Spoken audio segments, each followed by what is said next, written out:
Emma, Sean, good morning. Listen, guys, this is a big deal and a direct shot over the bow at the Morena party. Now, here's why this is important. The mayor of Mexico City, Clara Brugada, you have to remember, she's the second most powerful elected position in Mexico.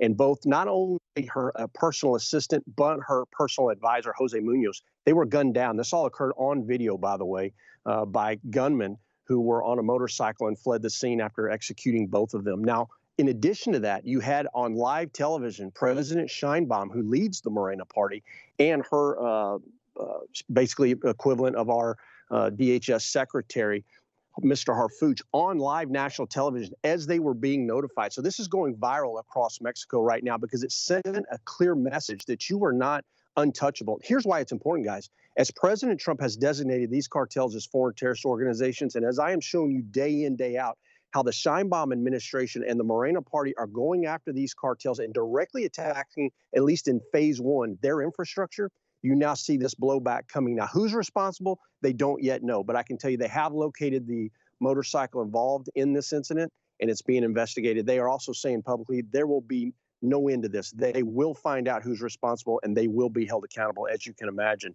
Now, in addition, the United States is putting additional sanctions on certain cartels in Mexico. The U.S. Treasury Department announcing this morning, actually, that they're going to be putting sanctions on Cartel del Noreste. Guys, this is the Los Zetas cartel that operates in Nuevo Laredo and other surrounding areas across from Laredo, Texas. I've talked about this cartel extensively over the years. However, I will be very clear on this. We've seen sanctions like this in the past. It will not have any effect on degrading or eliminating Cartel del Noreste. But a lot of news in Mexico taking place right now. Back to you. All right, border correspondent Jaeson Jones joining us live with that news there. Shocking news, to say the least. I want to bring in Joe Borelli. He's live on set with us, the managing director of Chartwell Strategy Group, a former minority leader for the city of New York, or New York City Council. By the way, thank you for being with us throughout this entire broadcast here. So what a shocking story that coming out of Mexico City that Jaeson just brought.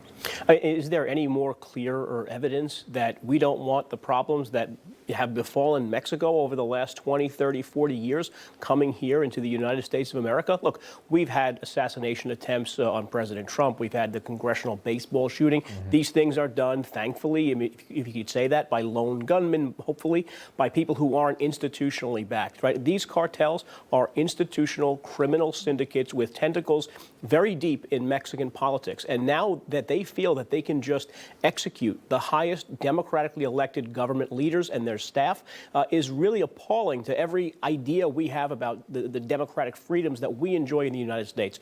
We need President Trump and President Scheinbaum to actually cooperate on eradicating this threat from the cartels. There may not be any more of a significant threat to Americans, not just along the southern border, but in cities all over America plagued by fentanyl, if these actions continue to happen. They want the message to be sent that they are in charge in Mexico, and President Scheinbaum needs to be more clear that she is the one in charge, and if necessary, work with President Trump, who pretty much can bring in a lot of heavy guns and a lot of muscle in this battle. Yeah.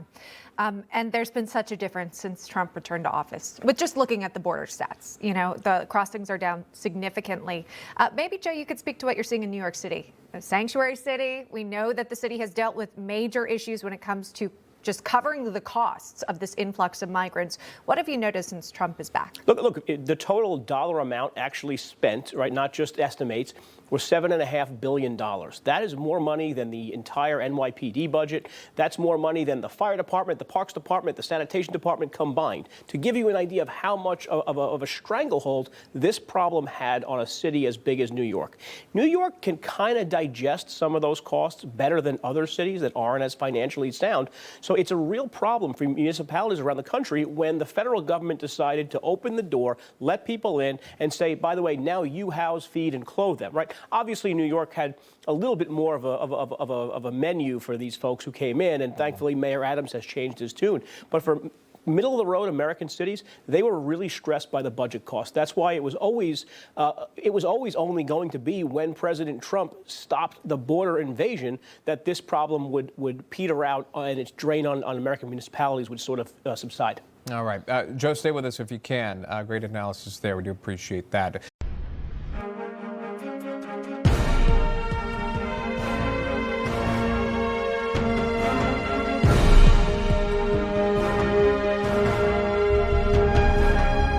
Bye.